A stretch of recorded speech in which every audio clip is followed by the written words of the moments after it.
Hey there, Duke fans. DBR Bites, episode number 64. If for some reason this is in your feed and you haven't listened to episode 655 first, the live episode, go back and listen to that, because that is where we were joined by more than 50 other DBR podcast fans who chatted with us about the exhibition basketball game and the football victory over Florida State. We had a ton of fun. I am Jason Evans. I'm joined now by Donald Wine. That's it. Nobody else on the podcast today, just the two of us. It was a lot of fun. I first of all, thank you to everybody who joined. We got a couple people on the show. We're able to speak.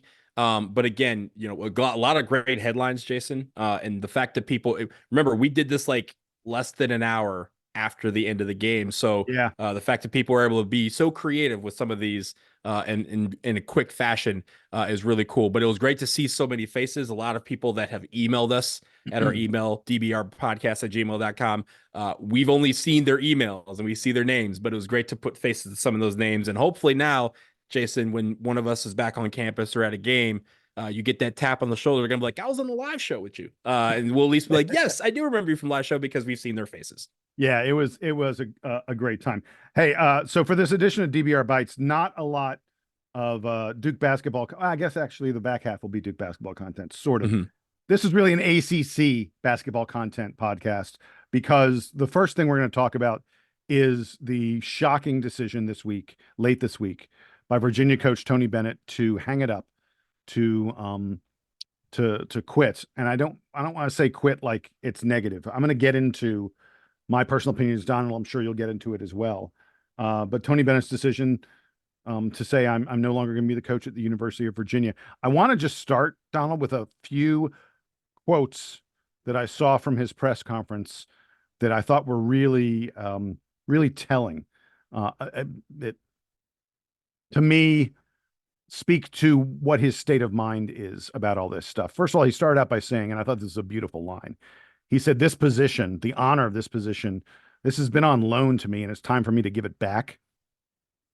He said, I won't miss answering questions about our pace or style of play from the media, which I thought was absolutely hysterical. I promise you, Tony, when you get the call to at least the College Basketball Hall of Fame and maybe in the Naismith Hall of Fame, which I think is on the table for him, yeah, you're going to have to answer these questions again. So be prepared. And then the other quotes I wanted to highlight were him really addressing the state of college basketball today and why he's not going to be doing this game anymore. He said the game and college athletics are not in a healthy spot. He said, I think I was equipped to do the job the old way. He said there needs to be collective bargaining, a salary cap, limits on agent involvement. The staff, he said, has pulled me along. They would handle all the talk with agents and they made it easy for me. But the way the recruiting calendar now works, you jump right in. And he said, we were excited that we got a bunch of good transfers, but that he noted that, last weekend he was talking to his wife. This happened just like literally a week ago. And he was thinking about the amount of time that it now requires of a coach and things that he wasn't interested in doing. And, look, Tony Bennett's a guy who's been paid very well over the course of his, more than dozen years that he's been at UVA. I'm sure he has plenty of millions socked away. And I think he said, I don't want this to be my life anymore. And by life, I mean full time. Gary Parrish, Donald, I want to get to this really quickly. Gary Parrish on his podcast noted that with the portal taking off in March and April, there's no rest for these coaches anymore. Mm-hmm. It is a 7-day-a-week, 24/7 job. Gary Parrish told a story about a coach he knows who bought a summer home, bought a house at the beach. And the coach, and he asked the coach, hey, have you been to your beach house very much? And the coach said, yeah, I was there once. I spent the whole time on Zoom calls with players and agents while my family was down at the shore. I haven't even had time to go back to the place. You're just not going to see coaches doing like Coach K and Jim Boeheim and Roy Williams and the such did, coaching into their 70s, possibly their 80s for much longer. Because these guys are going to be like, I want to have a life. Coach K used to have a life. We've talked about that. Coach K loves in the summer going to Las Vegas.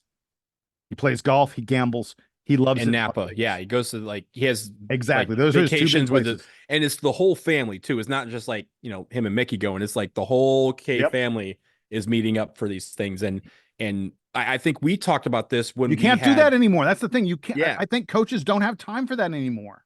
when we had Jay Lucas on the show, we wanted to, and we didn't get a chance to, but we were, even back then, we were like, hey, these guys, when do they rest? Because I mean, as soon as the season's over, you're in the portal. As soon as the portal's over, it's time for summer practice. As soon as summer practice is over, it's time for fall practice. And then all of a sudden And, you have the season. and high school recruiting as well. That's all mixed in Right. there as well. Yeah. Mhm. It used to be that the summer was mostly high school recruiting. Yes, there was some summer practice stuff, but the thing was you knew your team a lot. Like you wanted guys to work on things, but you didn't need to remake the team every summer. And they didn't have the access, right? They weren't able to Yeah. actually work with them hands like during the summer. There was a dead period. There's a dead period for recruiting, and then there was a dead period for when you had contact with your team. And the summer was very much the team was doing their workouts on their own. You might have written some guidance at the start of the summer, and you just kind of hoped that they abided by it. Now it's more structured where they have off-season workouts. They have it's 7 hours a week, I think, where the team can come together and the coaches can coach them.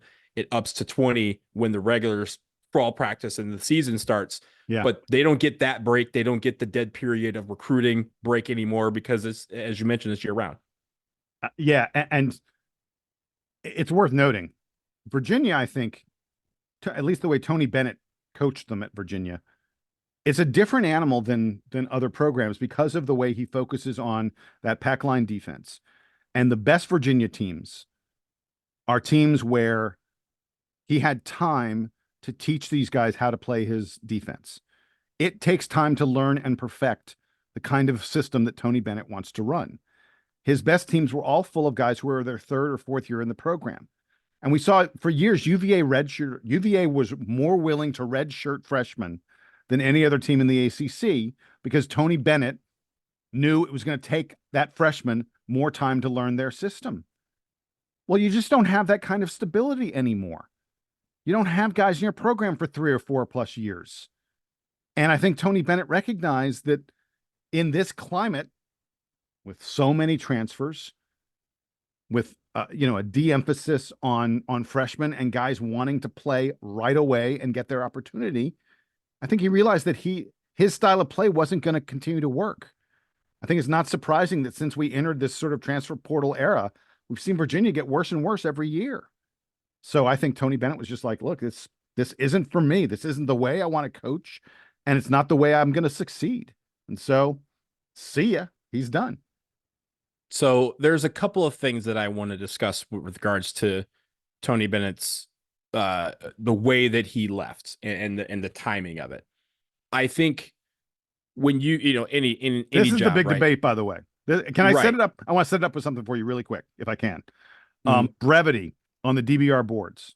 Brevity is one of the best. I mean, you didn't get much better of a poster than Brevity. He said there's a difference between saying I wouldn't have done this and saying he shouldn't have done this. And that's the question about Tony Bennett and when because he leaves with like 15, 20 days before the season's going to start. I think the question, Donald, is, do you think he shouldn't have done it? Or are you just going to say, I wouldn't have done it this way? So I don't think that's where I was going to go with this, but let me Oh, I address screwed you that. up. I'm sorry. Yeah. So wait, let me start by saying this, right? I want everyone to go back to October 9th, 1997. Jason, I think you know what date that was. That was the date that Dean Smith retired from UNC. Again, just a Yep. few weeks shy of the season. And the reason why he did that is because, and this has come out later on, but basically he said, I wanted Bill Guthridge to take over for me. And this was the best way for him for that to happen. So one day he kind of started by saying, I'm just kind of done. And when you feel it, you feel it. But he wanted to give UNC to his buddy Bill Guthridge. And the way to do that was to resign at a point where no coaches were available to come in immediately. And you had to turn to your top assistant. The timing for this leads me to believe that it was a similar situation on when he did it. But the press conference that he had where he explained about NIL and the changing landscape of college basketball and how he didn't feel like it was the game had kind of passed him by in a way. It that is where a lot of people still have a lot of questions, myself included, because if you go back to April, if you remember in April after the season was done, Tony Bennett was thinking about retiring back then. He was on the he was doing a lot of the circuit with the NCAA tournament. He was in the studio analyzing games, and everyone was kind of like, "Yo, he's doing very well." Like, whenever he's done with coaching, if he wants to do that, he's a natural for being in that, and maybe that's part of the idea too. Maybe he's like, "Hey, like kind of like Wojciechowski, Gene Wojciechowski, not Gene, Adrian Wojciechowski." Retiring very quickly, going, "Hey, I got this job offer. It's a once in a lifetime thing. It's something that I want to do. To do that, I have to kind of retire from this job. So I'm going to do it right now." The timing is what's off for me, only because it felt like in April he wanted to do that until he signed an extension to kind of come in. And then going through that, you kind of go, okay, he's in it to win it. And he at least is going to ride this thing out. And to do it a few weeks before the season still leaves me with questions about not necessarily anything ulterior, right? It's not like a bad thing. You sometimes you retire, right? You retire when you retire, and that feeling can come. And when it does, it's hard to shake it, and it's hard to give your all until you decide that's what you want to do. I'm not faulting him for that. I'm not even faulting him necessarily for the timing, but it does leave people with questions, and I do understand the fact that some people think that he shouldn't have left at this time because it is doing a disservice to his team. Now, he is claiming that it would do a disservice for him to stay. And that is something I can't argue with him because I don't know his mindset. But I will say that the changing landscape of college basketball was changing in April. The changing landscape of college basketball was changing in January of last year. And so I still leave myself with a question, why now? And my answer, at least my speculation, is that part of it was the fact that he wanted to give it to his assistant, but this was, again, in the same style as Dean Smith. This is the best way to do it. If I leave now, then they have no choice but to turn it over to this guy, at least for the season, and let him be the incumbent when they start looking for an actual coach. And also it keeps the players together, right? It maintains some continuity. And I think with Tony Bennett leaving, it still leaves me with questions about the timing aspect of it. But make no mistake, this dude is an ACC legend. He's won a national championship. Jason, I think there's only six coaches left in college basketball that have won a national championship. That's crazy. With his retirement, which is crazy considering that 3 years ago it was like 20 guys. And now most of them have left. But I think the abruptness of it, how young he is relative to when most coaches decide to retire, and the fact that he left because of something that seems to have been going on for a while. I wonder what that breaking point was. And maybe it's something we may never get the full story of what caused him to wake up that last Thursday, and say, this is the day I tell them that I'm walking away. But I will say, what a hell of a career he had, starting at Washington State and taking over for his dad, and then moving on to UVA, where he turned UVA into a national powerhouse. It may be something that we joked about, the fact that if one of us scored 15 points, we would have beaten UVA's offense. But that pack line defense is something that's going to be studied for a long, long time, and it's because of Tony Bennett that UVA is now has one of the better openings in college basketball. Well, so here's what I'll say regarding your assertion that perhaps he wanted one of his assistants to take over. If he really wanted to do that, he would have done what Coach K did. And I'm not saying that Coach K tried to engineer John Shire or anything like that, but Coach K announced, I'm going to be gone in a year, and Duke hired John Shire so that you could have continuity. If Tony Bennett had said, I'm going to coach out this season and then I'm going to be gone, they would have at least seriously thought about just elevating Ron Sanchez, who's the guy who's now the interim coach, and saying, okay, he's going to be our next coach, because you need that continuity. I mean, it's worth noting that just weeks ago, UVA signed, they got a commitment. You don't sign NILs anymore. sorry, NLIs. Mhm. You don't sign recruits anymore, but you get commitments from Duke. Virginia got a commitment from Chance Mallory, who's like a top 50 recruit. He is a really good recruit for Virginia basketball. And this was just a couple weeks ago that they got him. They brought in 5 really good transfers, headlined by TJ Power. This is a program that you would think would be very interested in keeping those guys around and having continuity. But they've said that Ron Sanchez is just going to be an interim guy. It's worth noting, by the way, Ron Sanchez has been a head coach before. He had 5 years at Charlotte. They were mostly around 500. I mean, they weren't terrible, but they weren't really good. His last year they won the CBI title, which Mhm. is second, third tier tournament, to be honest, but they did win it. And by winning that title, they won 22 games that year, which is the most a Charlotte team has won in a couple decades. So Ron Sanchez is not a bad coach. He was Tony Bennett's assistant for 9 years at UVA. They worked together on the staff at Washington State when Dick Bennett was there and when Tony was a head coach there. I mean, they've known each other for, the better part of 2 decades. And he So, left Charlotte to go back to UVA right. Yes. specifically, and back then when he left, specifically because they figured that, hey, he might be in line one day to get an opportunity at this job. And that's what led me to believe, oh, I'm putting these pieces together. A guy who's literally been with Tony Bennett at every single stop, even when his dad was still coaching. Is this a guy that he wanted lined up for the job? And this is the best way he knew how, again, a la Dean Smith. But again, I think the Coach K way of things is one way people are doing it. Of course, we thought that was a great idea, but of course, the internet, crashed that decision, or at least they lambasted it, a lot of people, because they're Duke haters. And I'm not a Yeah. UVA hater, but again, this is another way to do it, and that's what in the initial, I guess, thinking after we heard this news was, oh, maybe this is what he's trying to do. Again, I'm not in his mind, so I can't say for sure that is part of it, part of his decision to leave at this particular moment, which is what I was trying to, decipher. But I think it's all of it's interesting, but the timing is the most interesting part of this in my mind. Yeah, I agree with you. We can wrap this up. I will just say, if he really wanted to guarantee Ron Sanchez was going to get the job, then I think he does the Coach K way, and he goes to Virginia administration and he says, "I'm going to announce my retirement.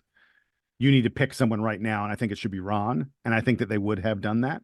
I think he's Mhm. put some more uncertainty in this. I think it's going to impact Virginia's ability to get additional recruits. It may impact their ability to keep Chance Mallory, the recruit that they've already landed, who's again a really, really good player.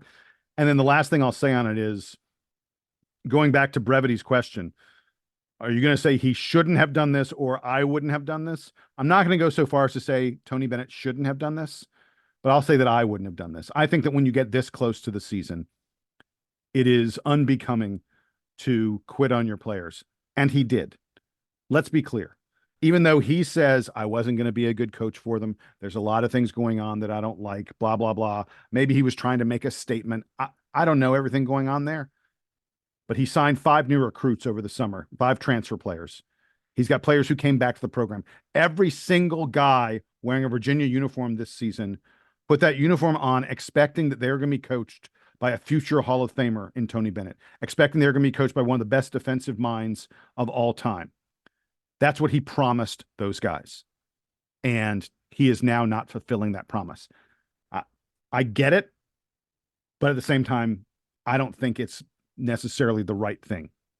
I would have, I don't know that I would have done this, but if I did, I would have at least had a lot more transparency than what we got. The reason why I Well, said we it don't is, know we didn't get transparency. I mean, we well, don't know. no, what I'm saying is he was at media day, like last Thursday, doing all the media stuff last He week, says doing he all this. decided over the weekend. I mean, Right. That's my point, is he it decided sounds over. fit. I agree. It sounds fishy, but we don't know that it No, no, no, was. no. Yeah. There's nothing fishy about it. But what I'm saying is there at the very minimum was no transparency. And the reason why I think that's important is because of what happened in the aftermath of the news coming out.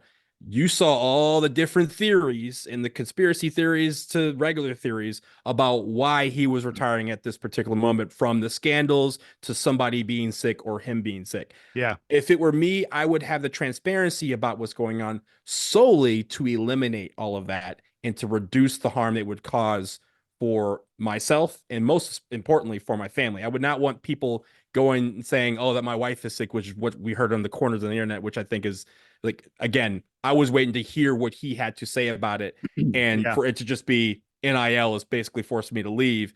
That left me with, hey, there's got to be more to this as far as questions. But again, that transparency at the beginning could have avoided a lot of the rancor and also just a lot of the people just trying to fill the void with theories about what could possibly be going on. Yeah. Okay. With that, we're going to call it quits on the first half of this episode of DBR Bites. After the break, ACC award time, preseason awards at least. How on earth was Cooper Flagg not the unanimous choice for Freshman of the Year? The answer when we come back.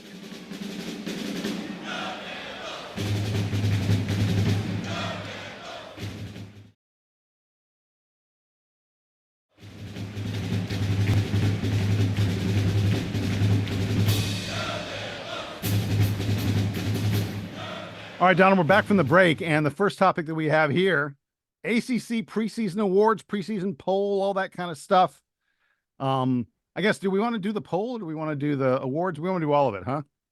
Let's start with the overall because we're about the team, right? Yes, we have individuals, but that they make up the team. So where did the team land in this poll, Jason? They were number one. The Duke Blue Devils got 42 first place votes from the ACC media. And as a result, the Blue Devils come in as the number one team in the preseason poll. North Carolina had 11 first place votes. They are second. Wake Forest got a first place vote. I think that's a pretty bold choice, but I respect it. Sure. Wake's got a really nice returning team. They are third.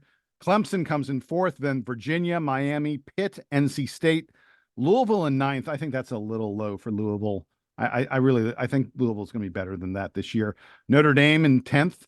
Good respect for Notre Dame here. People expect Notre Dame to bounce back. I think Micah Shrewsbury has a really decent chance of being ACC Coach of the Year. If they can get into the top 8 or so, which I think is possible, considering how bad Louisville was a year ago. I like them. Syracuse comes in 11, Georgia Tech 12, and then SMU, Virginia Tech, Florida State, Cal, Stanford, and BC all the way at the bottom. Whew. 54 total voters again. Duke gets 42 first place votes. Virginia, North Carolina 11, Wake Forest 1. What do you think about this, Donald? Who's too high? Who's too low? Where are you at? So I agree with you. I think Louisville's a little low, and I think again, it's similar to what we talked about when we had the AP top 25 poll come out, where a lot of people with transfers, you kind of know what the transfers are going to do, and you can speculate on how they flow as a team. But I feel like with Louisville's just complete revampment of that team from the coaching staff all the way down is what's leading maybe some of these writers to think they don't know what to expect from this team. I think just like you, that they're going to do much better. They should probably do better with their team photo and make sure that everybody's lined up in the same and having the same jerseys on. That would be a start. But I think in all jest, I think that the poll came out before that photo was released to the public. So it shouldn't have affected. But I think that's the one team that's low. I'm curious as to what they're seeing from Virginia, and this is before the Tony Bennett stuff. Virginia is not the fifth best team in the ACC. I mean, maybe it'll work out that way, and if so, they're gonna, they'll keep their head coach. But it's But also remember, this poll came out before Tony Bennett retired, so this was a Tony Bennett team, and again, how Ron Sanchez changes some things or keeps things the same is going to be the big question with that. But I also thought even before the coaching change that Virginia just feels like they're going to be a little bit lower in the ACC this year. I'm not saying they're going to be down at the bottom, but I don't look at them as the fifth best team in the ACC. I would think that would be Miami or maybe even again Louisville or Clemson. So those are the two that stood out for me. But again, I think this is pretty fair in the most part. I honestly think if you're looking at a team that might be poised to break out and get a couple of games, if they can pull a couple of upsets early, Georgia Tech could lead up there because I really like what Stoudemire is doing down there in your neck of the woods. And I mean, again, last year they beat Duke and UNC at home. Yeah. I think they're the first team to do that in a long time. So I see the vision, I see the confidence building down there, and if they can string together a few wins, they could leap into the top half of the ACC for sure.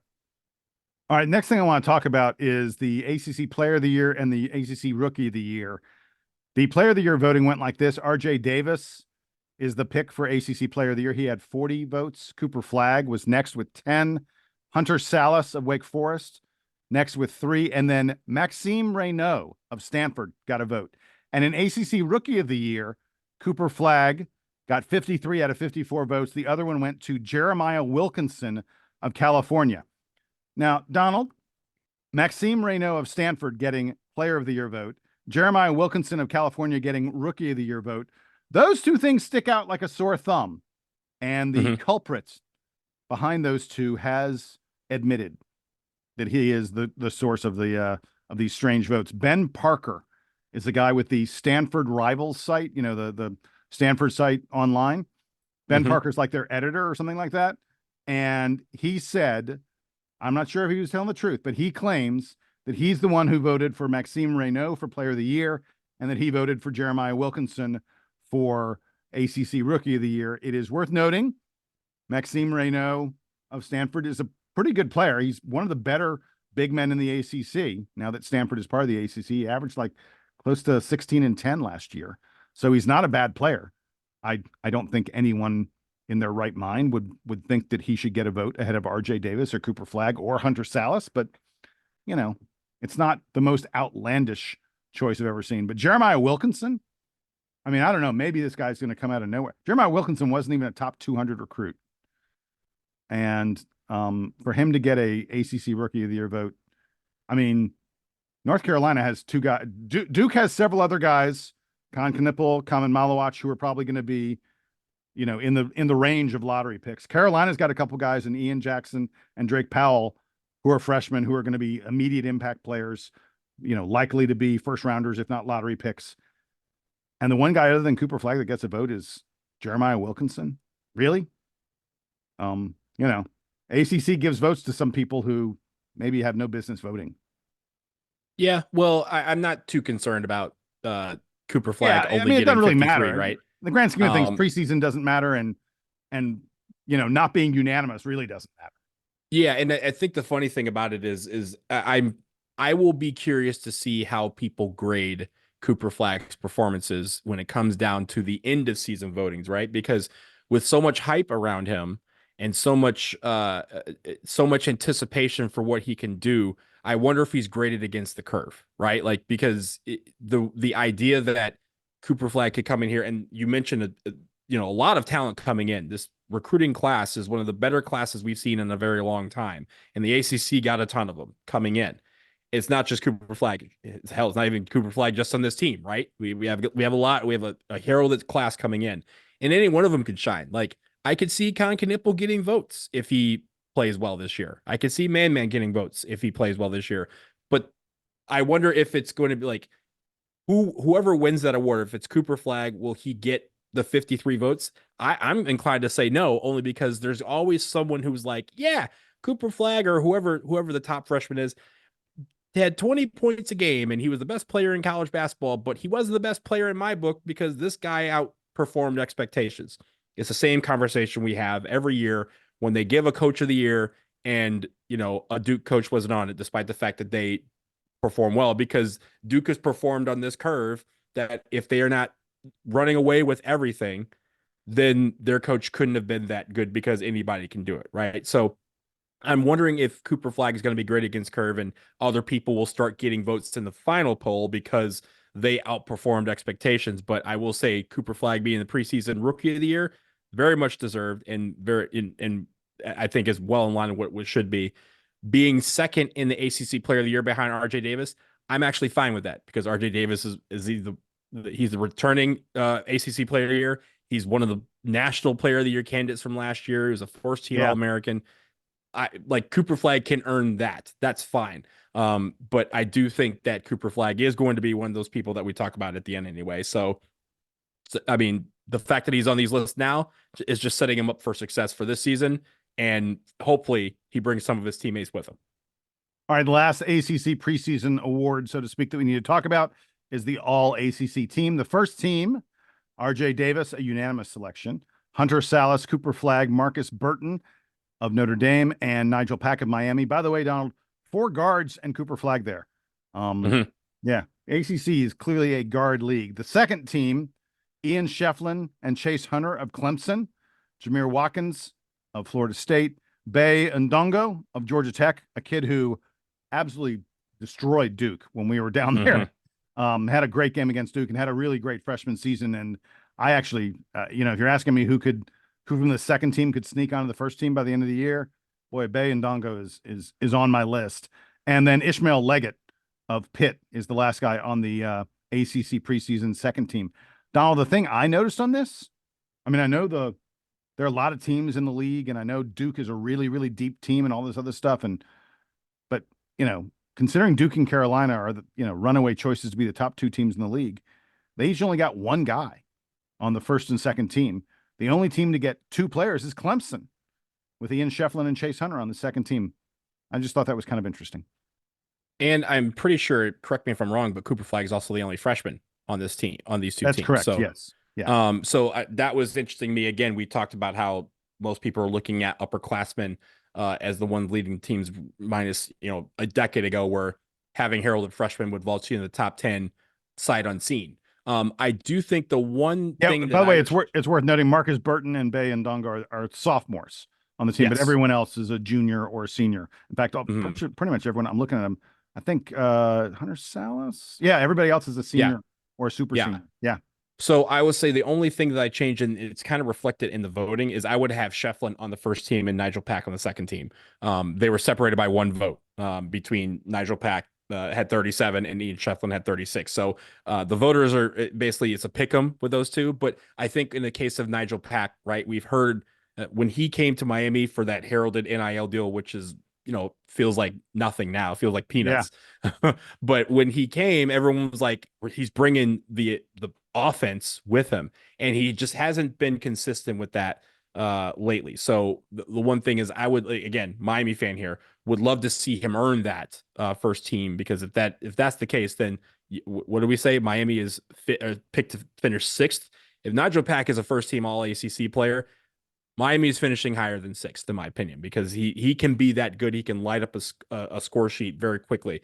But it also just goes to show you that there's just a lot of talent in this conference, top to bottom. And the amount of guys that we could list that are not on one of these 2 teams, and they extend to 3 once the season's over, there's going to be some guys who are going to state their cases for this list, and not just Duke guys from across the ACC.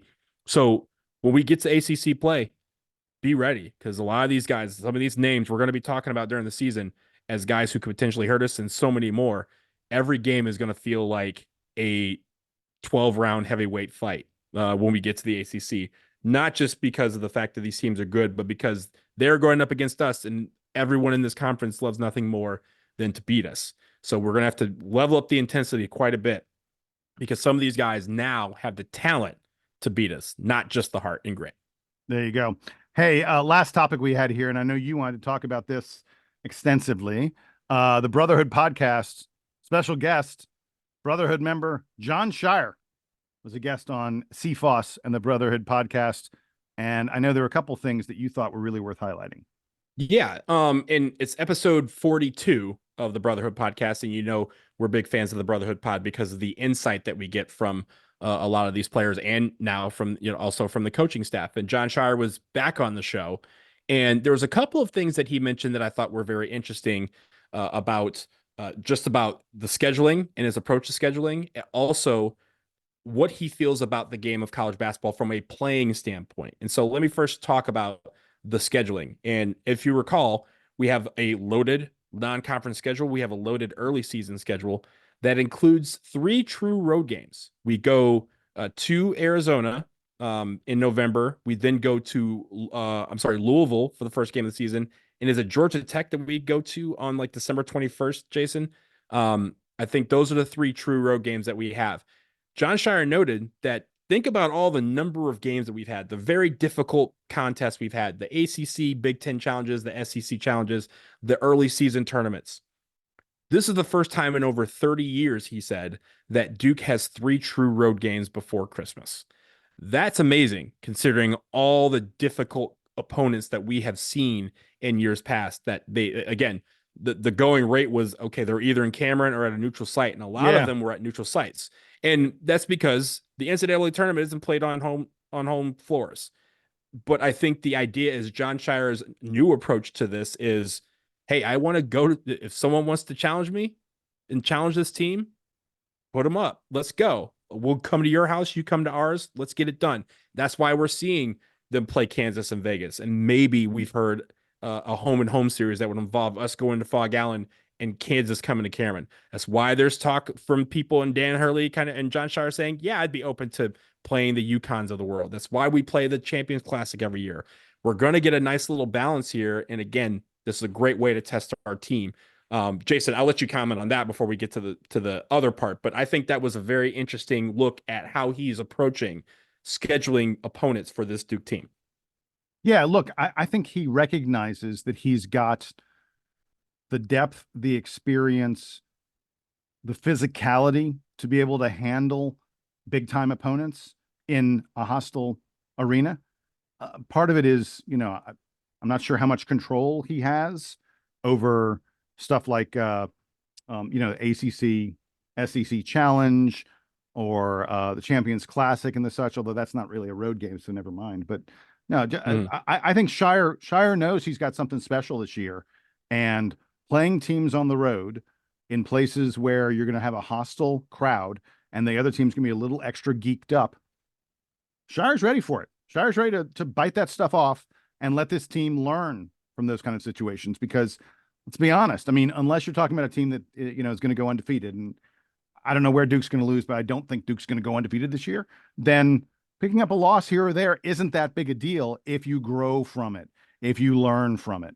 And so I think Shire wants them to face as much tough stuff as they can to get them ready, because what really matters is winning 6 games in a row in March and April.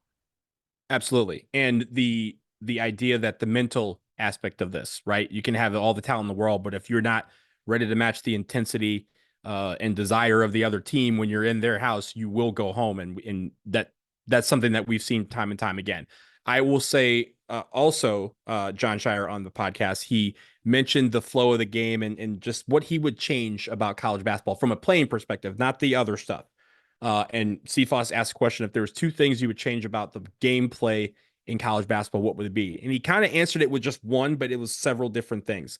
And he basically said that he would adapt the game of college basketball to be closer to that of the NBA. And by that, he meant a 24-second shot clock, moving to quarters instead of having 2 halves, having defensive 3 seconds, being able to advance the ball in a timeout, and then maybe even down the line, extending the 3-point line to be closer to that of the NBA. Because he said, first of all, he mentioned that during the summer when they do practice, they practice with 24-second shot clocks because he wants to develop that part of their game. And also, I think with this team, he's mentioned he wants them to go faster. Yeah. And having a 24-second shot clock allows you to think in a faster frame of mind.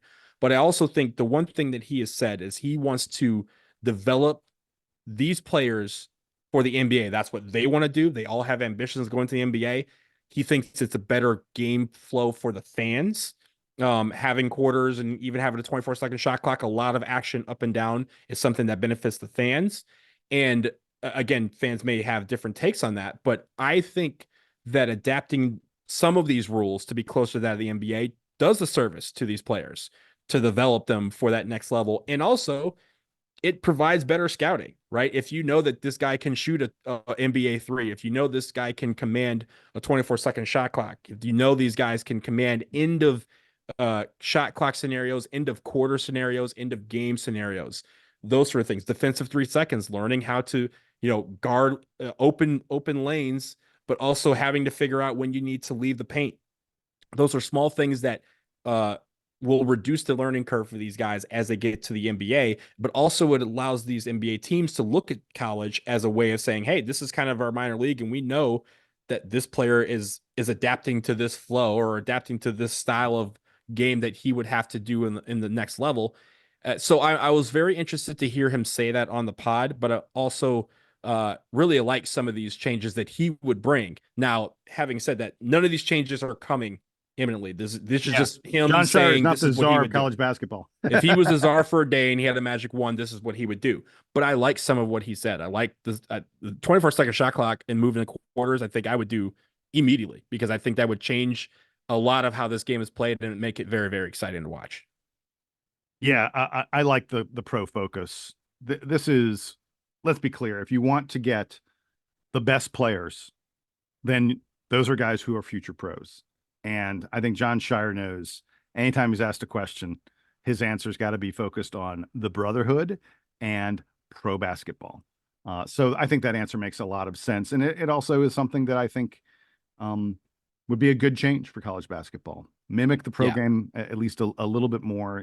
I got no problem with it at all. With It's that, not even mimic the game. It's like the NBA, because there's some people who have their thoughts about the NBA game and what they may or may not like about it. But I think keeping it in line allows you to see those disparities a little bit more. It's hard to say, hey, the NBA game is better than college or vice versa in your mind, because they're two different games in several ways. And if you think about it, the one thing I go back to the quarter situation, the men's basketball is the only one that has quarters, because the women does not have quarters. Women moved back to quarters years ago, and it's changed fundamentally how exciting that game is and how the popularity has taken off. It's no secret that a lot of it has to do with the fact that they operate closer to the WNBA, so that these players can get ready for the next level. I think they should do that on the men's side as well. Yeah, no argument here from me. With that, we're going to wrap it up here on the latest edition of DBR Bites. Thanks for joining us. We'll be back in your feed in the next couple of days. First of all, I'm sure there'll be some news that we'll need to talk about. But even if there isn't, we got to preview a big weekend coming up with Bobby Hurley, the Brotherhood Run, coming back to Cameron for a big, big exhibition. Frankly, Donald, we haven't had exhibitions like this that we could watch ever that I can recall of Duke playing a legitimate other Power 5 conference team like Arizona State.